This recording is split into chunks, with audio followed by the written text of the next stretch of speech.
In 1991, you worked with Alice Cooper on his album Hey Stoopid. This is considered Alice Cooper's big comeback album. Three singles: Hey Stoopid, Love's a Loaded Gun, and Feed My Frankenstein. Love's a Loaded Gun ends up being a hit on the Billboard mainstream rock charts. You played on this track. Do you remember the first time hearing a song you were involved with being on the radio? Maybe it was long before that, but this stands out as like a legit Alice Cooper radio hit.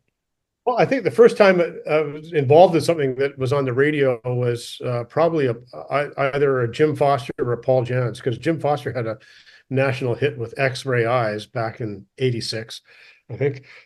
But the fun thing was we did Feed My Frankenstein, and just to sort of go back for this one, this was Peter Collins, a producer that did Queensryche's Empire, called me up. And he says, he's a little English guy. He was like, 4'10" or something. He was like a little caveman, smoked these big cigars, and he was a character and a half. Great producer. And he called me, hello, Robert. He said, are you available to do something in, and I had to pretend to shuffle some papers. And I went, well, yeah, I think I could make some room in my calendar for you. And I said, well, who's the artist? And he goes, Alice Cooper. And I just about fell off my chair. And I go, and where are you recording? New York.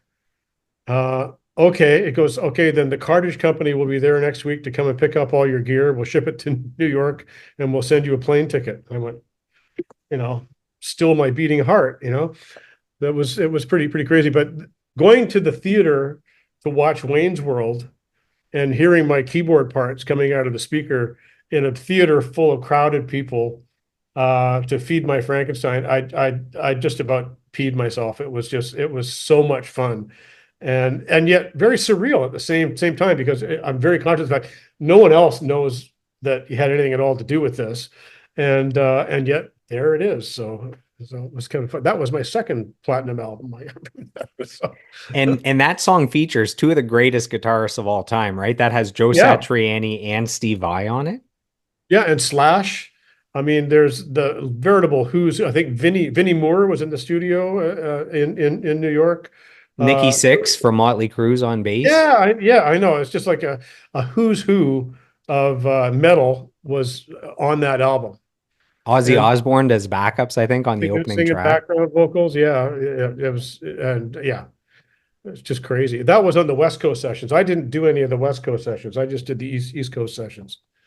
With that name of like all-time great rock and metal musicians, is there any imposter syndrome going on? You're like, how does this kid Oh, from, totally, totally. from Oh, BC end up with no, these rock I'd be stars? lying if I said, oh yeah, these are my peers. Oh, I am finally at home with my No, musician. I even now sometimes playing with Strange Advance, which is wonderful.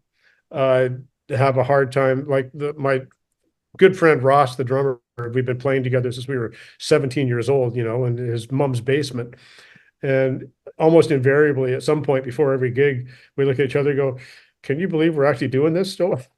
You know, yeah, you nailed it. Imposter syndrome is a very real thing, and I don't think I'm the only one plagued by that. I think I've heard that from a number of other people as well that are in a similar kind of a situation. Alice Cooper is an all-time great artist. His career spans 6 decades. He sold Yeah. 50 million albums, nominated for 5 Grammys. Why do you think Alice Cooper is so successful and has such longevity? I mean, I know why I think, but for you, looking at him and having worked with him, what do you think it is that puts him on this pedestal in elite rarefied air? Well, you have to separate the character from the man. And the character has become a cultural icon. And it's like he doesn't even own it anymore. I think the public owns it, and he's just there fulfilling what the public wants to see, I think. On a personal level, he's one of the funniest people I've ever met in my life. And when we were in the studio, we had Peter Collins brought in a chef.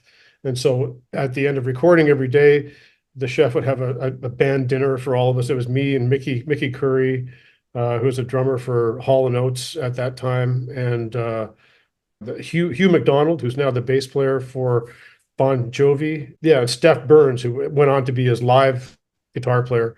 So we'd all have this, group dinner, and Alice would just tell stories, and he'd have all these amazing stories about, sitting on Groucho Marx's bed, drinking Budweiser with him while they watch old movies, and playing golf with Dean Martin and Sammy Davis Jr. and everything. Anyway, I could go on. It was just, I'm sitting there going, tell me more. It was just awesome. Absolutely awesome.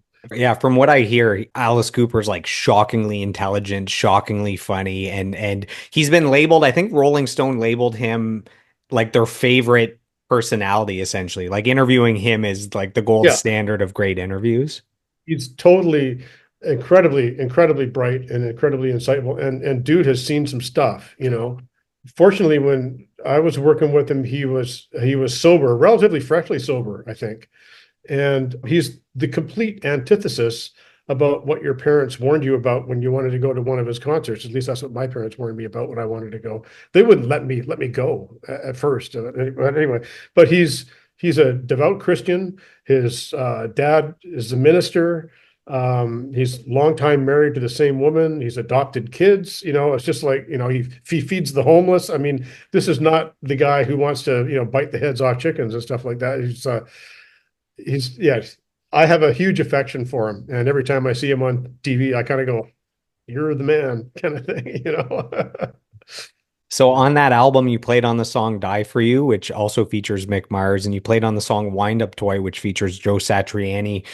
When it comes to recording, sometimes it's a full band recording or just bed tracks, or it's in different studios and you never meet the people. Were you able to actually be in a room with Mick Mars and Joe Satriani? No, no, because that was all that stuff was added on the West Coast. In fact, one of my primary functions was I got handed a cassette tape, and Peter said, "Go lock yourself in one of the utility rooms there and create beat maps for every single song."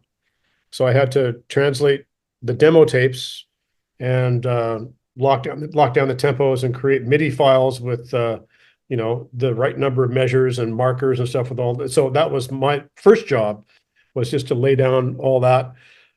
And then Peter would come in and goes, "Okay, that's great. Now can you do like can you add some synth bits in this?" And I went, "Okay." So a lot of the times I was actually working by myself in a room getting some direction from Peter. And then and then he's had such an efficient thing going on.